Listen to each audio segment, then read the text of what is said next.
Hey everyone, this is Mrs. Anderson. Today we're going to talk about graphing inequalities. And if you remember back to the beginning of the year, we kind of looked at inequalities, and it's just like an equation but with an inequality symbol. So this is just an example of solving it, and then graphing it, we would have an open circle and it would go towards the right. So just to bring back some memories. Over here we have graphing equations. So I started solving this one for you. So you're going to get rid of this, the 2x, so we're going to subtract it so that we can get slope-intercept form, y equals mx plus b. And our slope is negative 2 over 1. Our y-intercept is 3. So we're going to start at the 3. And then slope is negative 2. So down 2 over 1. And that would be your graph for this equation. Graphing inequalities is kind of a combination of these two things. So that's why I took the time to go over both of them. So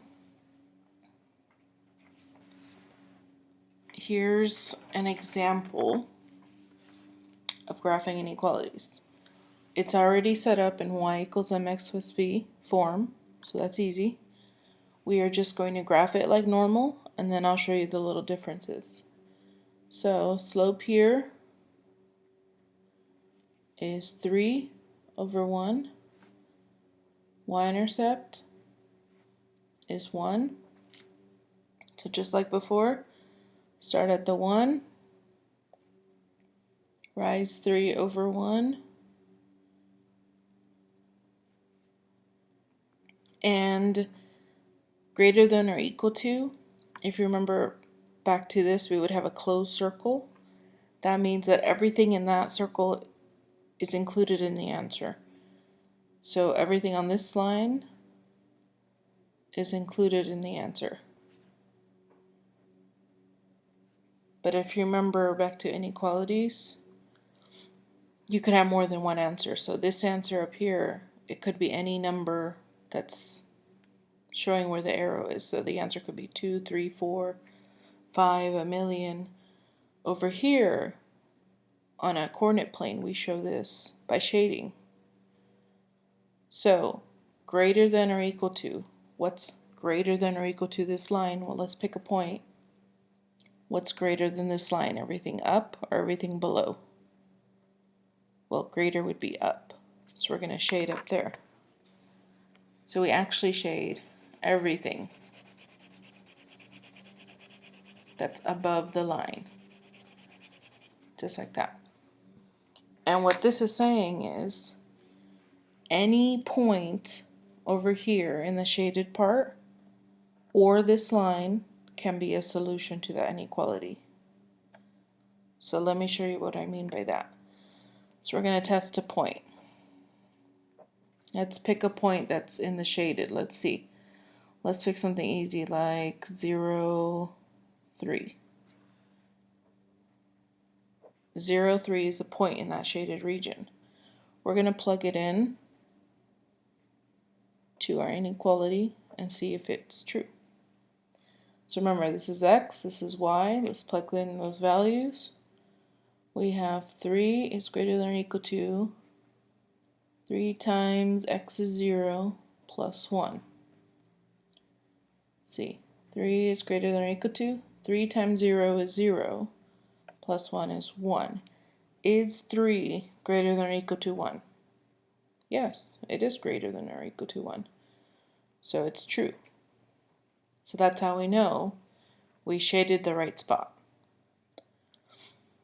So that's one of the possible solutions. All of these are possible solutions. That the inequality will come out true with any of those points.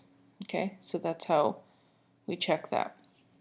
Let's do another one real quick. So down here we have x is less than or equal to 1/2 x minus 2. Remember, don't be scared of fractions. So let's label the slope and the y-intercept. So our slope is 1/2. Y-intercept is -2. So we start with the -2, which is right here on the y-axis. We're going to rise 1, go over 2. Rise 1, go over 2. Now, this symbol is not a solid line. If you think back to inequalities, you would have an open circle, which means that number is not included. So we show that on this coordinate plane by doing a dashed line.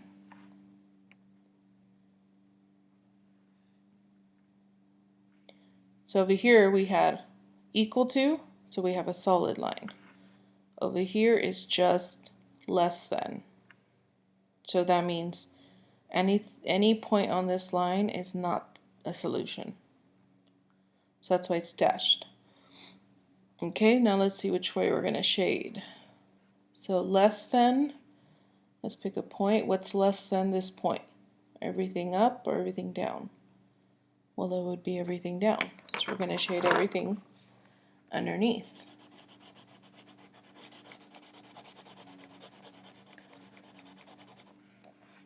And that would be a graph of that inequality. Remember, any point here would be a solution, and you could check that. We are going to, though, summarize our symbols and kind of give you a little guide to graph and shade these. So we have greater than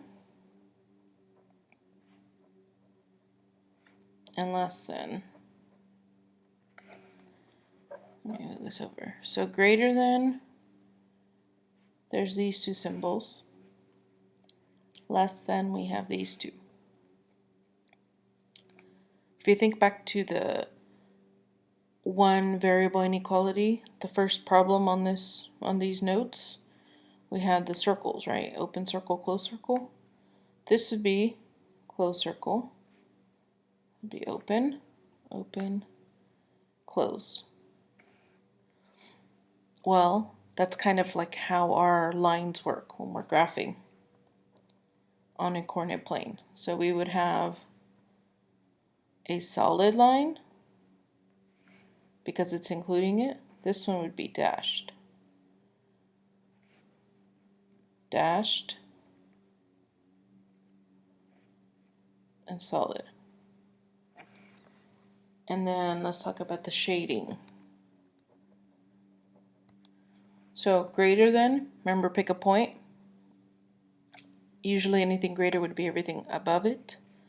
So that means we are shading up for these two. And then the other one is less than.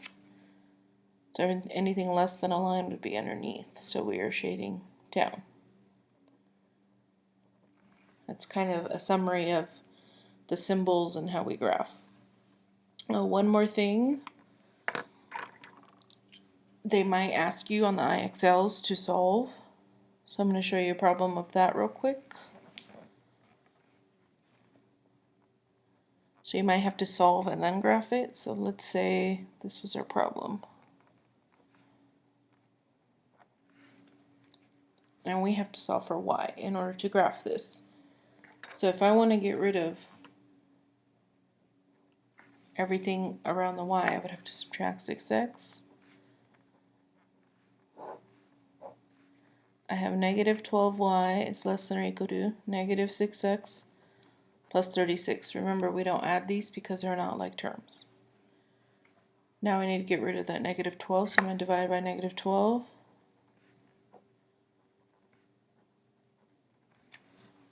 And remember, if you're dividing by a negative, your symbol is flipping. So this becomes, I'm going to show you right here, y, there's our flip symbol. Negative 6 over negative 12 becomes positive 1/2. X, 36 divided by negative 12 is negative 3. And that's how you would solve. And then if you would graph it and shade. So if you forgot to flip that symbol, you would shade it in the wrong place. So just pay attention to that. One more thing that I saw on your IXLs are some of the equations or inequalities that just have one variable. For example, x is greater than 3.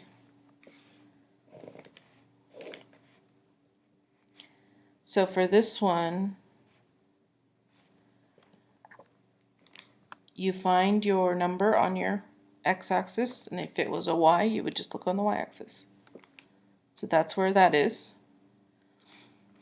And we're going to make our line. Remember, this one's a dashed line.